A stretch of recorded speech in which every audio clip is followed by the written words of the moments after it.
2021-22 का हिंदी का model paper देखिए यहाँ आपके सामने है। यहाँ किस तरह के प्रश्न आएंगे। प्रश्न आपके 3 खंड में होंगे, खंड क, खंड ख और खंड ग। इस प्रश्न पत्र में कुल 10 वस्तु परक प्रश्न पूछे गए हैं। सभी प्रश्नों में उप प्रश्न दिए गए हैं। दिए गए निर्देशों का पालन करते हुए आपको उत्तर देना है। खंड क में कुल 20 प्रश्न पूछे जाएंगे, जिसमें से निर्देशों का पालन करते हुए सिर्फ आपको 10 प्रश्नों के ही उत्तर देने होंगे। खंड ख में कुल 20 प्रश्न आपको दिए जाएंगे, जिसमें से निर्देशों का पालन करते हुए आपको सिर्फ 16 प्रश्नों के ही उत्तर देने हैं। और खंड ग में कुल 14 प्रश्न पूछे जाएंगे। सभी प्रश्न अनिवार्य होंगे, सारे प्रश्न आपको करने होंगे। खंड क जो आपका होगा उसमें अपठित गद्यांश और अपठित पद्यांश होगा। दो ऑप्शन दोनों के मिलेंगे आपको, जिसमें से एक करने होंगे। खंड ख में 2 अपठित गद्यांश होंगे और 2 अपठित पद्यांश होंगे, जिसमें से एक एक आपको करना होगा। तो देखिए, यह खंड क का पहला अपठित गद्यांश है। अंतर्राष्ट्रीय श्रम संगठन के अनुसार बाल श्रम को इस प्रकार परिभाषित किया गया है: वह काम जो बच्चों को उनके बचपन, उनकी क्षमता और उनकी गरिमा से वंचित करता है और जो शारीरिक और मानसिक विकास के लिए हानिकारक है। एक सामाजिक बुराई के रूप में संदर्भित भारत में बाल श्रम एक अनिवार्य मुद्दा है, जिसमें देश वर्षों से निपट रहा है। लोगों का मानना है कि बाल श्रम जैसी सामाजिक कुरीति को समाप्त करने का दायित्व सिर्फ सरकार का है। यदि सरकार चाहे तो कानून का पालन न करने वाले एवं कानून भंग करने वाले को सजा देकर बाल श्रम को समाप्त कर सकती है, किंतु वास्तव में ये केवल सरकार की जिम्मेदारी नहीं है, बल्कि इसे सभी सामाजिक संगठनों, मालिकों और अभिभावकों द्वारा भी समाधित करना चाहिए। हमारे घरों में, ढाबों में, होटलों में, खानों कारखानों में अनेक बाल श्रमिक मिल जाएंगे, जो कड़ाके की ठंड और तपती धूप की परवाह किए बिना काम करते हैं। विकासशील देशों में गरीबी और उच्च स्तर की बेरोजगारी बाल श्रम का मुख्य कारण है। बाल मजदूरी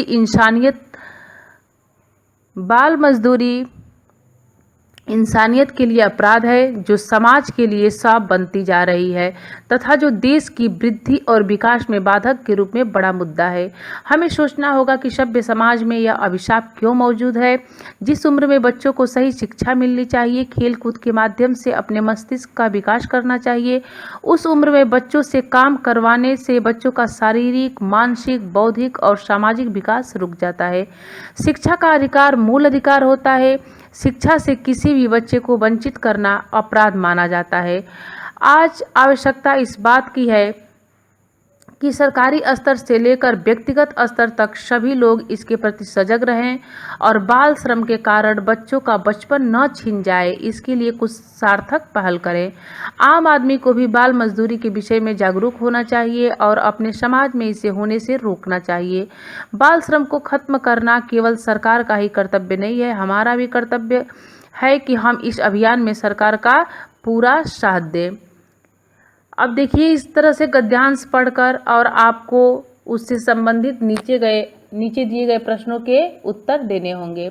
देखिए, इस गद्यांश के आधार पर पहला प्रश्न क्या पूछा गया है कि गद्यांश के आधार पर बताइए कि बाल श्रम जैसी सामाजिक कुरीतियों को समाप्त करने के लिए लोगों की सोच कैसी है। प्रश्न थोड़ा सा आप ध्यान देंगे कि लोगों की सोच कैसी है, तो सही उत्तर हमारा ग होगा, क्योंकि लोगों की सोच है कि बाल श्रम समाप्त करना केवल सरकार का दायित्व है।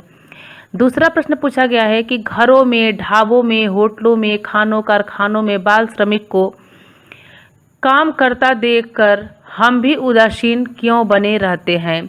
तो आपका सही उत्तर इसका घ होगा, क्योंकि हम संवेदना शून्य हो चुके हैं। तीसरा प्रश्न इससे संबंधित पूछा जा रहा है कि गद्यांश के आधार पर बताइए कि बाल श्रम को रोकने के लिए सार्थक प्रयास क्यों किए जाने चाहिए। तो तीसरा का उत्तर, सही उत्तर आपका क होगा, बाल श्रम के कारण बच्चों का बचपन छिन जाता है। चौथा प्रश्न पूछा जा रहा है कि बच्चों को बाल श्रम के लिए क्यों विवश किया जाता है। तो सही उत्तर आपका ख होगा, निर्धनता और भूखमरी। जो हमारे देश की सबसे बड़ी समस्या है। 5वां प्रश्न पूछा जा रहा है कि बाल श्रम जैसे सामाजिक अभिशाप से देश को क्या नुकसान होता है। तो सही उत्तर इसका घ होगा। बाल श्रम से देश में आने वाला कल अंधकार की ओर जाने लगता है। इसी तरह देखिए, एक गद्यांश आपको और मिलेगा। दोनों का उत्तर आपको नहीं देना है, सिर्फ किसी एक गद्यांश का ही उत्तर देना है। दूसरा गद्यांश हम देखते हैं कि निसंदेह सहजता से हर एक दिन भिन्न भिन्न भूमिकाएं जीते हुए महिलाएं किसी भी समाज का स्तंभ हैं, लेकिन आज भी दुनिया के कई हिस्सों में समाज उनकी भूमिका को नज़रअंदाज करता है। इसके चलते महिलाओं को बड़े पैमाने पर असमानता, उत्पीड़न, वित्तीय निर्भरता और अन्य सामाजिक बुराइयों का खामियाजा सहन करना पड़ता है। भारत में महिला सशक्तिकरण की आवश्यकता के बहुत से कारण सामने आते हैं। प्राचीन काल की अपेक्षा मध्यकाल में भारतीय महिलाओं के सम्मान स्तर में काफी कमी आई। जितना सम्मान उन्हें प्राचीन काल में दिया जाता था, मध्यकाल में वह सम्मान घटने लगा था। आधुनिक युग में कई भारतीय महिलाएं कई सारे महत्वपूर्ण राजनीतिक तथा प्रशासनिक पदों पर पदस्थ हैं, फिर भी सामान्य ग्रामीण महिलाएं आज भी अपने घरों में रहने के लिए बाध्य हैं और उन्हें सामान्य स्वास्थ्य सुविधा और शिक्षा जैसी सुविधाएं भी उपलब्ध नहीं हैं। ग्रामीण महिलाएं सदियों से घर तथा खेतों में पुरुषों के बराबर ही काम करती आई हैं, लेकिन वहां उन्हें सामंती सोच के कारण दूसरे दर्जे का नागरिक ही माना जाता रहा है। अब ग्रामीण समाज की सोच बदलने का वक्त आ गया है। सामाजिक असमानता, पारिवारिक हिंसा, अत्याचार और आर्थिक अनिर्भरता, इन सभी से महिलाओं को छुटकारा पाना है, तो जरूरत है महिला सशक्तिकरण की। महिला सशक्तिकरण से महिलाएं आत्मनिर्भर और शक्तिशाली बनती हैं, जिससे वे अपने जीवन से जुड़े हर फैसले स्वयं ले सकती हैं और परिवार और समाज में अपना स्थान बनाती हैं। समाज में उनके वास्तविक अधिकार को समाप्त करने के लिए उन्हें सक्षम बनाना महिला सशक्तिकरण है। महिला सशक्तिकरण का अर्थ है कि महिलाओं को राजनीतिक, सामाजिक, शैक्षणिक और आर्थिक क्षेत्रों में बराबर का भागीदार बनाया जाए। भारतीय महिलाओं का सशक्तिकरण बहुत हद तक भौगोलिक, शहरी और ग्रामीण, शैक्षणिक एकता और सामाजिक एकता के ऊपर निर्भर करता है। महिला सशक्तिकरण से महिलाएं केवल आर्थिक रूप से सुदृढ़ ही नहीं हुई हैं, अपितु परिवार और समाज की सोच में भी सकारात्मक परिवर्तन दिखाई देने लगे हैं। वर्तमान समय में लोग बेटियों को बोझ समझकर दुनिया में आने से पहले ही मारे नहीं, इसलिए विकास की मुख्य धारा में महिलाओं को लाने के लिए भारत सरकार के द्वारा कई योजनाएं चलाई गई हैं। देखिए, आपके दूसरे गद्यांश के आधार पे किस तरह का प्रश्न पूछा गया है। पहला प्रश्न पूछा गया है कि गद्यांश के आधार पर बताइए कि महिला सशक्तिकरण की आवश्यकता क्यों महसूस की गई है। तो इसका सही उत्तर क होगा। समाज में महिलाओं की स्थिति निर्बल थी। दूसरा प्रश्न इससे संबंधित पूछा गया है कि ग्रामीण सोच में परिवर्तन लाने के लिए क्या किया जा सकता है। तो इसका सही उत्तर घ होगा, शिक्षा का प्रचार प्रसार। तीसरा प्रश्न इससे संबंधित पूछा गया है कि अब लोग बेटियों को बोझ नहीं समझते, यह समाज में किस सोच का परिणाम है। तो इसका सही उत्तर ख होगा, सकारात्मक। सकारात्मक सोच के कारण लोग अब बेटियों को बोझ नहीं समझ रहे हैं। चौथा प्रश्न इससे संबंधित क्या पूछा गया है कि महिला सशक्तिकरण से परिवार की आर्थिक स्थिति पर क्या प्रभाव दिखाई दिया। तो इसका सही उत्तर ग होगा, आर्थिक स्थिति में सुदृढ़ता। पांचवा प्रश्न इससे संबंधित पूछा जा रहा है कि क्या महिलाओं के सशक्तिकरण का पक्ष मात्र आर्थिक रूप से सशक्त होना ही है। तो इसका सही उत्तर घ होगा, नहीं, उनका भय मुक्त, प्रतिबंधों से मुक्त होना भी आवश्यक है। देखिए, अब इसी तरह से एक काव्यांश आएगा, वह भी 2 होगा, जिसमें से एक काव्यांश आपको करना होगा। तो देखिए, काव्यांश क्या कह रहा है कि देश के आज़ाद होने पर बिता लंबी अवधि, अब असहाय इस दर्द से है धमनियाँ फटने लगी। व्यर्थ सीढ़ीदार खेतों में कड़ी मेहनत किए हो गया हूँ और जर्जर, बोझ ढोकर थक गया। अब मरूंगा तो जलाने के लिए मुझको, अरे 2 लकड़ियाँ भी नहीं होंगी सुलभ इन जंगलों से। वन कहाँ है जब कुल्हाड़ियाँ की तृषा है बढ़ रही, काट डाले जा रहे हैं मानवों के बंधु तरवर। फूल से, फल से, दलों से, मूल से, तरुछाल से सर्वस्व देकर जो मनुष्य को लाभ पहुँचाते सदा कट रहे हैं ये वन सभी। पर्वतों की दिव्य शोभा है निरंतर हो रही विद्रूप, ऋतुएं रो रही गगनचुंबी बन सदा जिनके हृदय से, फूटते झरने नदी बहती सुशीतल नीर की, हर पहर नित चहकते हैं कूकते रहते बिहग, फूल पृथ्वी का सहज श्रृंगार करते हैं जहाँ। अब देखिए इससे संबंधित प्रश्न क्या पूछ रहा है कि इस असह्य दर्द का कारण क्या है।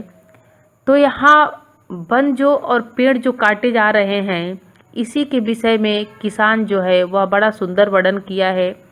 देखिए इससे संबंधित पहला प्रश्न क्या पूछ रहा है कि अब असह्य इस दर्द से मैं असह्य दर्द का कारण क्या है। तो इसका सही उत्तर आपका ऑप्शन ग होगा, वनों का न रहना। क्योंकि यह जो पेड़ और वन तेजी से काटे जा रहे हैं, उसी के बारे में यहाँ वर्णन किया गया है, किसान अपने दर्द को व्यक्त किया है। दूसरा प्रश्न पूछा जा रहा है कि जब कुल्हाड़ों की तृषा है बढ़ रही, इस कथन का तात्पर्य क्या है। तो इसका सही उत्तर घ होगा, पेड़ों को काट कर भी तृप्त न होना। पेड़ों को काटने के बाद भी अभी मनुष्य तृप्त नहीं हो रहा है। तीसरा प्रश्न पूछ रहा है कि अंत्येष्टि मतलब होता है अंतिम संस्कार, जो मृत्यु के बाद अंतिम संस्कार किया जाता है उसे हम अंत्येष्टि कहते हैं। तो पूछ रहा है कि अंत्येष्टि के लिए लकड़ियों का सुलभ न होने का कारण क्या है। तो तीसरे का सही आपका उत्तर होगा क, वन काटे जा रहे हैं। क्योंकि जब सारे वन और पेड़ काट दिए जाएंगे तो फिर लकड़ियां कहाँ से मिलेंगी। चौथा प्रश्न इससे संबंधित पूछ रहा है, पेड़ों को मानव बंधु क्यों कहा गया है। तो इसका सही उत्तर आपका ख होगा, पेड़ हमें अपना सर्वस्व देते हैं। आप सभी जानते हैं कि पेड़ फल से लेके लकड़ी, सूखी लकड़ी, सब कुछ अपना सर्वस्व पेड़ दे देता है। सूख जाने के बाद हम उसको जलाने के भी उपयोग में लाते हैं। यानी पेड़ जो है वह सर्वस्व मनुष्य के लिए न्यौछावर हो जाता है। पांचवा प्रश्न पूछ रहा है कि इस कविता में हमें क्या प्रेरणा दी गई है। तो पांचवे का सही उत्तर आपका घ होगा, वन संरक्षण की। यानी हमें वन की, पेड़ पौधों की सुरक्षा करनी चाहिए। अब देखिए इसी तरह से दूसरा एक काव्यांश दिया है अथवा करके। मैं बचपन को बुला रही थी बोल उठी बिटिया मेरी, नंदन बंसी फूल उठी यह छोटी सी कुटिया मेरी, माँ वो कहकर बुला रही थी मिट्टी खाकर आई थी, कुछ मुंह में लिए हाथ में मुझे खिलाने आई थी, पुलक रहे थे अंग दृगों में कौतूहल था छलक रहा, मुंह पर थी आह्लाद लालिमा विजय गर्व सा झलक रहा, मैंने पूछा यह क्या लाई, बोल उठी वह माँ खाओ, हुआ प्रफुल्लित हृदय खुशी से, मैंने कहा तुम ही खाओ। पाया मैंने बचपन में फिर से बचपन बेटी बन आना, उसकी मंजुल मूर्ति देखकर मुझ पे नव जीवन आया, मैं भी उसके साथ खेलती हूँ तुतलाती हूँ, मिलकर उसके साथ स्वयं मैं भी बच्ची बन जाती हूँ, जिसे खोजती थी बरसों से अब जाकर उसको पाया, भाग गया था मुझे छोड़कर वह बचपन फिर से आया। यह सुभद्रा कुमारी चौहान द्वारा रचित कविता है। देखिए इससे संबंधित प्रश्न क्या पूछा जा रहा है। देखिए इस काव्यांश से संबंधित क्या प्रश्न पूछा जा रहा है। पहला प्रश्न पूछा जा रहा है कि काव्यांश के आधार पर बताइए कि कवयित्री ने अपने बचपन को किस रूप में पुनः चुना। तो आपका सही उत्तर ख होगा, अपने बिटिया के रूप में। दूसरा प्रश्न इससे संबंधित पूछा जा रहा है कि कवयित्री वर्षों से किसे खोज रही थी। तो इसका सही उत्तर आपका घ होगा, अपने बचपन को। तीसरा प्रश्न इससे संबंधित पूछा जा रहा है कि कवयित्री की बेटी के चेहरे पर किस कारण विजय गर्व झलक रहे थे। तो इसका सही उत्तर आपका ग होगा, माँ को मिट्टी खिलाने लाने के कारण। चौथा प्रश्न इससे संबंधित पूछ रहा है कि मिट्टी खिलाने आई बेटी की छवि कैसी थी। तो सही उत्तर आपका ख होगा, उसका अंग अंग पुलकित हो रहा था और उसकी भोली आंखों में उत्सुकता छलक रही थी। पांचवा प्रश्न से संबंधित पूछ रहा है कि बेटी और माँ के बीच क्या संवाद हुआ। तो सही उत्तर आपका क होगा कि माँ ने पूछा यह क्या लाई हो, बेटी बोल उठी माँ खाओ।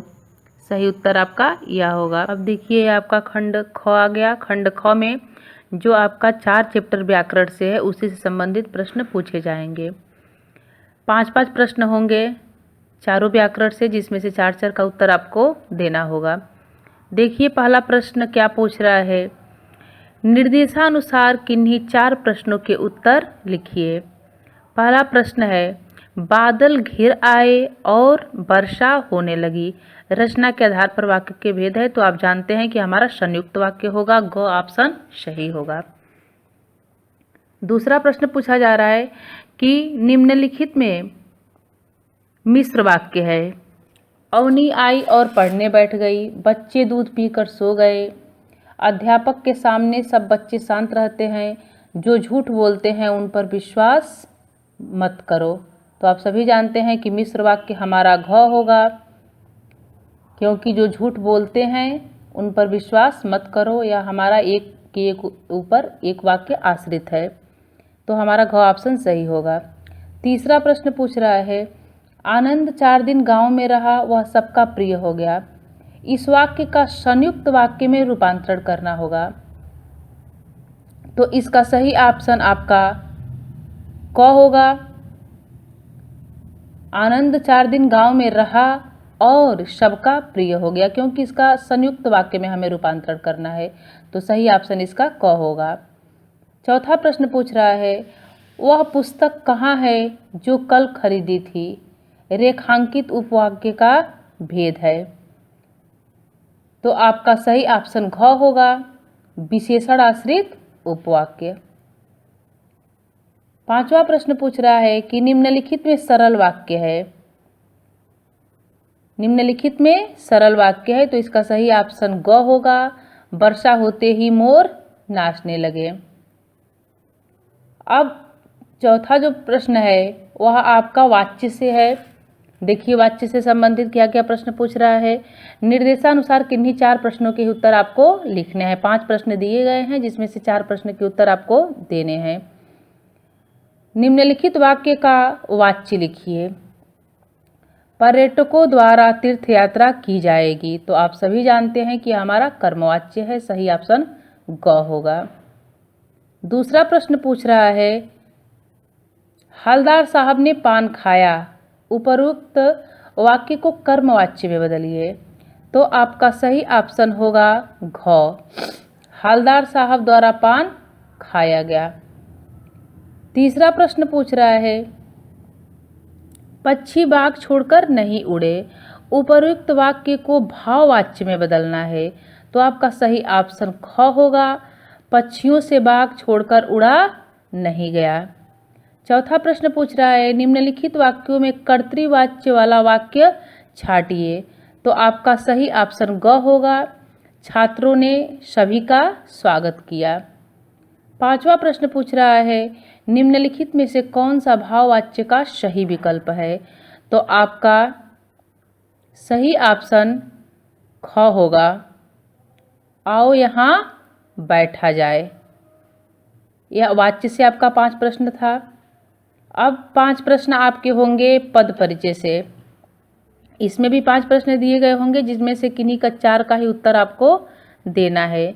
तो पहला प्रश्न पूछ रहा है कि हम कल दिल्ली जा रहे हैं, रेखांकित पद का परिचय है, यानी आपको परिचय दिल्ली का ही देना है। तो आप जानते हैं कि दिल्ली एक स्थान का नाम है, और वह भी उसका हमें नाम भी पता चल गया।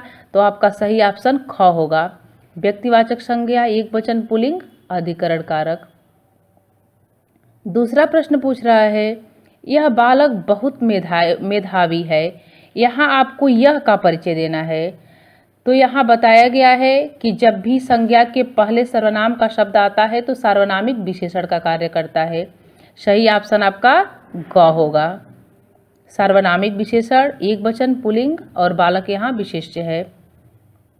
तीसरा प्रश्न पूछा जा रहा है, अचानक वर्षा होने लगी, यहाँ आपको अचानक का परिचय देना है। सही ऑप्शन आपका ख होगा, रीतिवाचक क्रिया विशेषण। चौथा प्रश्न पूछा जा रहा है कि वाह भारत मैच जीत गया, इसका परिचय आपको देना है। तो इसका सही ऑप्शन घ होगा, विस्मयादि सूचक अव्यय, प्रसन्नता सूचक भाव की अभिव्यक्ति। पांचवा प्रश्न पूछा जा रहा है शाबाश, तुमने बहुत अच्छा कार्य किया। तो सभी जानते हैं आप लोग कि तुमने सर्वनाम है, और कौन सा सर्वनाम है? तो मध्यम पुरुषवाचक सर्वनाम। तो सही ऑप्शन हमारा क होगा, मध्यम पुरुषवाचक सर्वनाम, एक वचन, कर्ता कारक। छठवां आपका प्रश्न रस से होगा। इसमें भी 5 प्रश्न दिए गए होंगे, जिनमें से आपको किन्हीं 4 प्रश्नों के ही उत्तर देने हैं। तो देखिए पहला प्रश्न क्या है? एक ओर अजगर लखई, एक ओर मृगराय, बिकल बटोही बीच ही, पर्यो मूर्छा खाए। उपर्युक्त पंक्तियों में निहित रस है, मतलब कौन सा रस है? तो हम सभी जानते हैं कि इसमें भयानक रस है, क्योंकि अगर एक तरफ हमारे अजगर आ जाए और एक तरफ मृग यानी सिंह आ जाए तो निश्चित है कि हमारे मन में भय उत्पन्न होगा, इसलिए यहाँ भयानक रस है। दूसरा प्रश्न पूछा जा रहा है, उत्साह किस रस का अस्थायी भाव है? तो आप सभी जानते हैं कि वीर रस का अस्थायी भाव है। तीसरा प्रश्न है, श्री कृष्ण के सुन बचन अर्जुन क्षोभ से जलने लगे, सबशील अपना भूल कर करतल युगल मलने लगे, संसार देखे अब हमारे शत्रु रण में मृत पड़े, करते हुए यह घोषणा हो गए उठ खड़े। तो इसका उपर्युक्त काव्य पंक्तियों में निहित रस है, तो इसका सही ऑप्शन होगा रौद्र रस, ऑप्शन क, क्योंकि उस समय अर्जुन के अंदर क्रोध उत्पन्न हुआ है, और जहाँ क्रोध अस्थायी भाव उत्पन्न होता है वहाँ रौद्र रस होता है। चौथा प्रश्न पूछ रहा है कि विभाव, अनुभाव और संचारी भाव की सहायता से रस रूप में परिणित हो जाते हैं। तो किस रूप में परिणित हो जाते हैं? अस्थायी भाव। सही ऑप्शन हमारा घ होगा, कि जहाँ विभाव, अनुभाव और संचारी भाव की सहायता से रस किस में परिणित हो जाता है? तो अस्थायी भाव में। पांचवा प्रश्न पूछ रहा है कि अद्भुत रस का अस्थायी भाव क्या है? तो विस्मय। इसका सही ऑप्शन ख होगा, अद्भुत रस का अस्थायी भाव विस्मय होता है। तीसरा आपका खंड होगा ग, जो आपके पाठ्य पुस्तक क्षितिज से इस पे प्रश्न होंगे। 14 अंक के होंगे, जिसमें से सारे प्रश्न आपको करने अनिवार्य होंगे। क्षितिज गद्यांश से कुछ पैराग्राफ दिया जाएगा, जिसको पढ़कर और उसी में से आपको उत्तर देना होगा। देखिए एक पैराग्राफ नीचे दिया गया है, नहीं साहब वो लंगड़ा क्या जाएगा फौज में, पागल है पागल, वो देखो वो आ रहा है, आप उसी से बात कर लो, फोटो वोटो छपवा दो उसकी कहीं। हलदार साहब को पान वाले द्वारा एक देशभक्त का इस तरह मजाक उड़ाया जाना अच्छा नहीं लगा। मुड़कर देखा तो अवाक रह गए। एक बेहद बूढ़ा मरियल सा लंगड़ा आदमी, सिर पर गांधी टोपी और आंखों पर काला चश्मा लगाए, एक छोटी सी संदूकची और दूसरे हाथ में एक बांस पर टंगे बहुत से चश्मे लिए अभी अभी एक गली से निकला था और एक बंद दुकान के सहारे अपना बांस टिका रहा था। तो बेचारे की दुकान भी नहीं, फेरी लगाता है। हवलदार साहब चक्कर में पड़ गए। पूछना चाहते थे इसे कैप्टन क्यों कहते हैं, क्या यही इसका वास्तविक नाम है? लेकिन पान वाले ने साफ बता दिया था कि अब वह इस बारे में और बात करने को तैयार नहीं। अब इसी से संबंधित देखिए प्रश्न दिए गए होंगे कि प्रस्तुत गद्यांश में देशभक्त किसे कहा गया है? तो हमारा सही ऑप्शन ख होगा, कैप्टन चश्मे वाले को। दूसरा प्रश्न पूछा गया है, पान वाले की कौन सी बात हवलदार साहब को अच्छी नहीं लगी? तो इसका सही ऑप्शन होगा घ, एक देशभक्त का मजाक उड़ाना। वो पान वाला कैप्टन चश्मे वाले का मजाक उड़ा रहा था, जो हवलदार साहब को अच्छा नहीं लगा।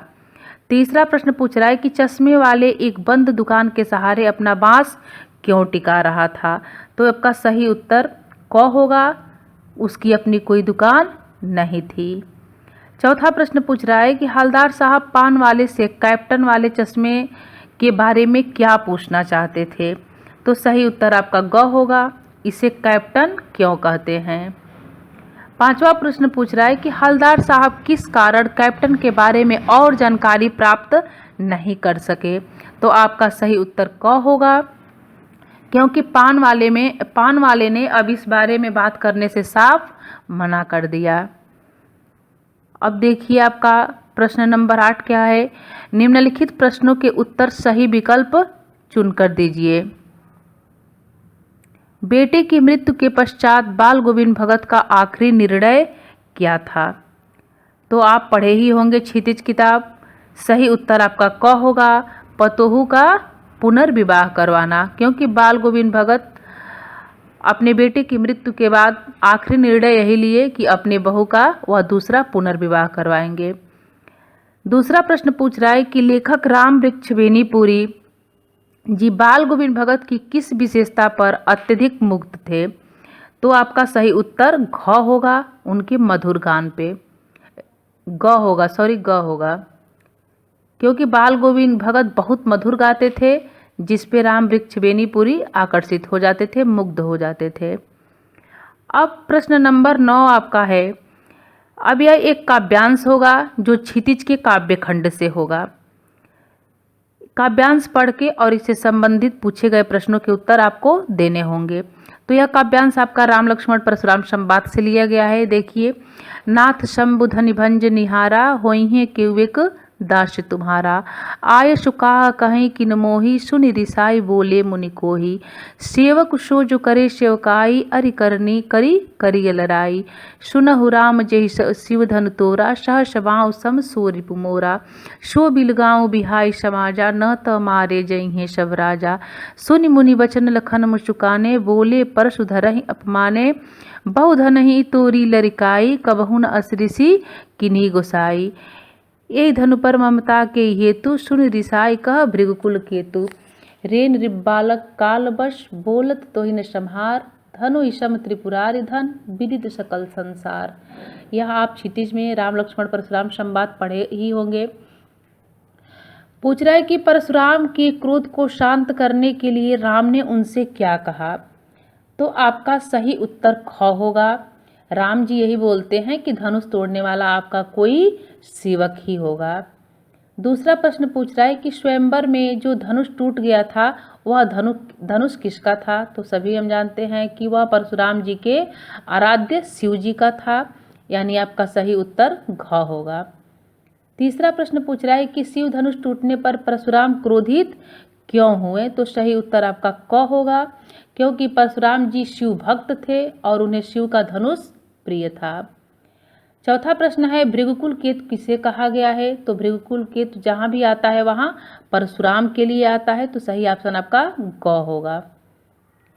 शिव धनुष तोड़ने वाले की तुलना परशुराम ने किस शत्रु से की है? तो आपका सही ऑप्शन ख होगा, सहस्वाऊ से। सहस्वाऊ उनके सबसे बड़े शत्रु थे, तो उसी की तुलना शिव के धनुष तोड़ने वाले से परशुराम करते हैं। अब 10वां प्रश्न आपका पूछ रहा है, निम्नलिखित प्रश्नों के उत्तर सही विकल्प चुनकर दीजिए। अब यह आपके फर्स्ट चैप्टर क्षितिज काव्यखंड से भी लिया गया है, लेकिन इसमें काव्यांश नहीं दिया जाएगा, वैसे ही आपको पढ़ के प्रश्न का उत्तर देना होगा। प्रश्न पूछा जा रहा है कि गोपियों के अनुसार किसने राजनीति की शिक्षा प्राप्त कर ली है? तो सभी आप लोग पढ़े हैं कि कृष्ण को गोपियाँ कहती हैं कि वहाँ जाके राजनीति की शिक्षा प्राप्त कर लिए हैं, यानी सही ऑप्शन आपका ग होगा। दूसरा प्रश्न इससे संबंधित पूछा जा रहा है कि सूरदास के पद के आधार पर बताइए कि गोपियों ने व्यंग कसते हुए किसे भाग्यशाली कहा है? तो उद्धव को। आप पढ़े ही हैं कि उद्धव को गोपियाँ व्यंग कसते हुए भाग्यशाली बताती हैं। आपके 2021 और 22 का मॉडल पेपर यही होगा, 3 खंड में आएगा, जो आपको पूरा हल के साथ बता दिया गया है।